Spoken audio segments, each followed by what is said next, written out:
lo thil tu te in sawa in chibai ka buk chawa hei tun tum chu tomotolo lumnan anti hei mai an le tomato karon ei dona hei ka cho tu na ka choi tur hi no sari ania ding ding me no sari karon ei dona hei tam don khop me ka chon ei tur ke ei zo theng emo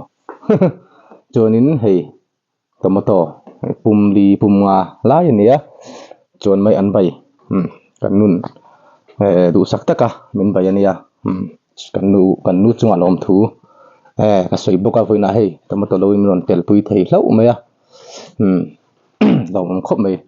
chu ti chuanin hoi voina tomato kan muangin medo kan mongin trei som lai ka han lo ve an lom khop mai pathian chunga lom thu kan sem hol ngol ani min lo thlir tu te chunga lom thu thin lung teng ron soi lia katin ka video siam hain chumi khami chu ka soyang kan tia ma se video ma te ka thutin ka thei ngil le vek zela kima ka lom ani top mai le khole khole in ei tak tak te hei mayan bai su pania hei a ri sel tha chon hei tomato trong trai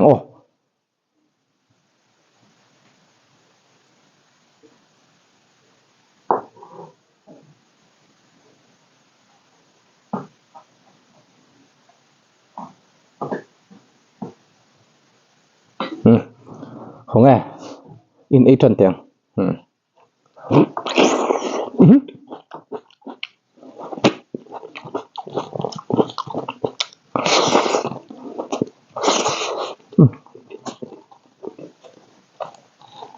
rồi em mẹ cho mỏng cho mỏng ạ chỉ ở đi ra con chỉ chút xíu mấy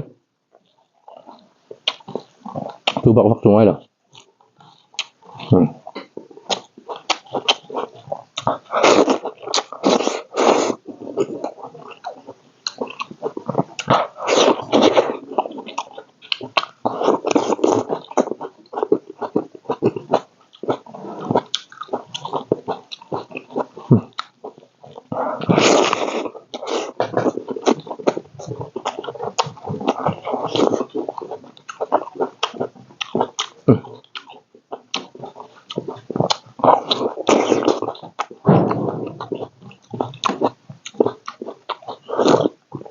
đó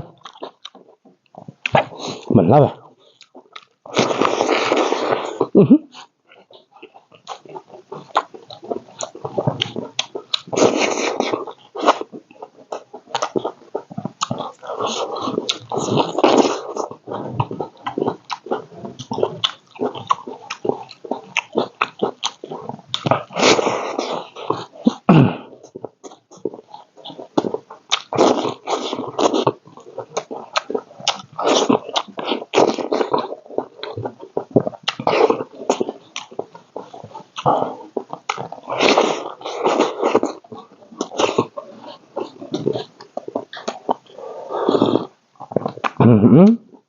Kalau mình làm riêng riêng về, đầm mà nó vọng về.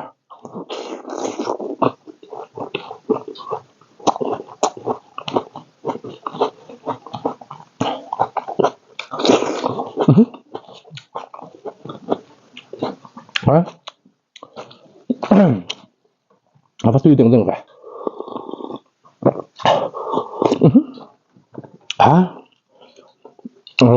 Phát suy được. Cái hết rồi. Vẫn cho con ấy rồi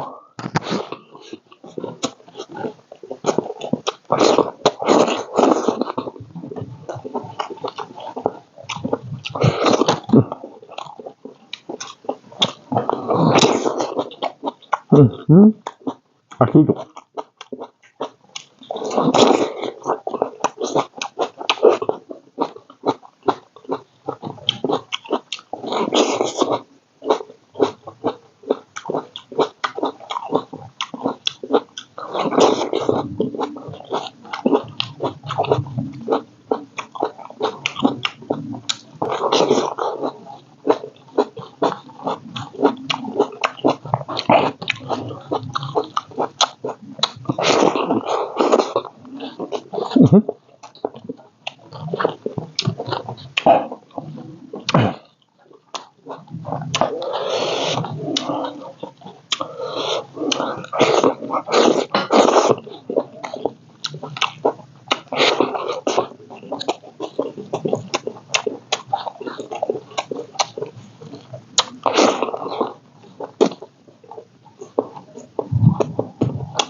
tomato thì mình phá được mày.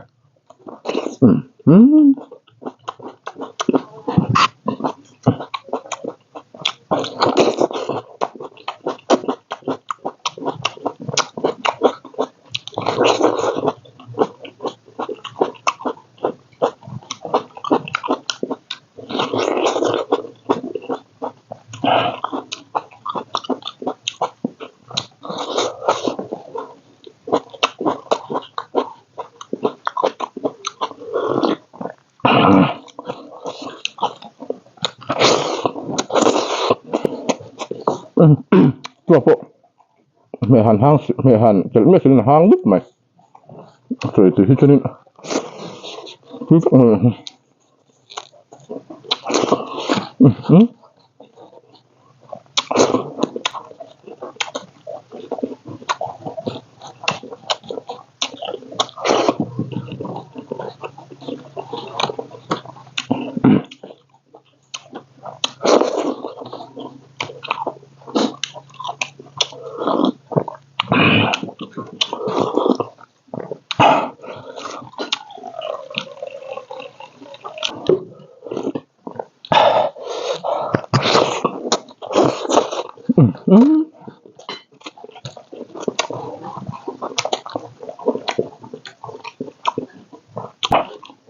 văn mình ra về là đấy thì tuy tập tắc ăn sủi choกันละvề ngay đâu mà sẽกันหมูผักthấy to cả chân ăn chậm mấy ăn vậy thì chậm lại chân đầu tư này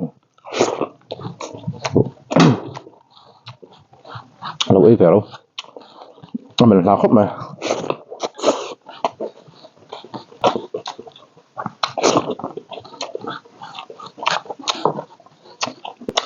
hay hay con sủi rất là hay ăn lâu khô là hay là chúng mình chung ăn lâu kan tomato lo live kan hay thì sa suy là lâu sẽ có mà hay sa suy kan chụp phun lâu tu mà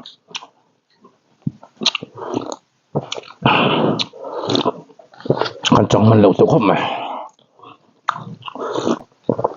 hay chỗ ta tomato bỏ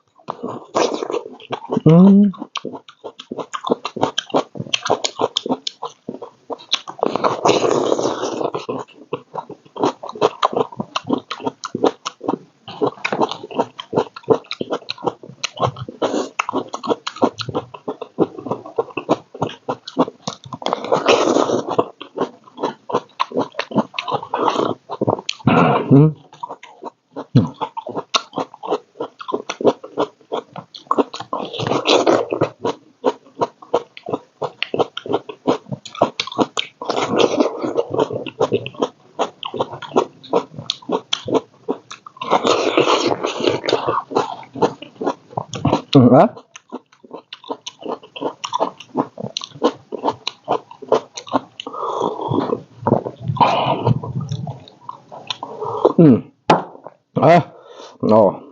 kapur khop mày deng mày à mình lâu thiếu tu te lâu thiếu số sắc tu te lệ mình lâu thiếu tu sim te chuan Mizoram ni lo mun dang atanga mi lo en tu te ma chon san pai ngon bai chawa chon Mizoram ko subscriber zong te ka bai bok chawa chuan nang ma ni wang hei kan channel burkhaya tho ma pu burkhaya kal tok to ani ti hi mi lo khres sak turin karon nun mi lo khres sak turin te ti tur nge karon ngen chawa chen sa vain bai vek thot ule lom khop mai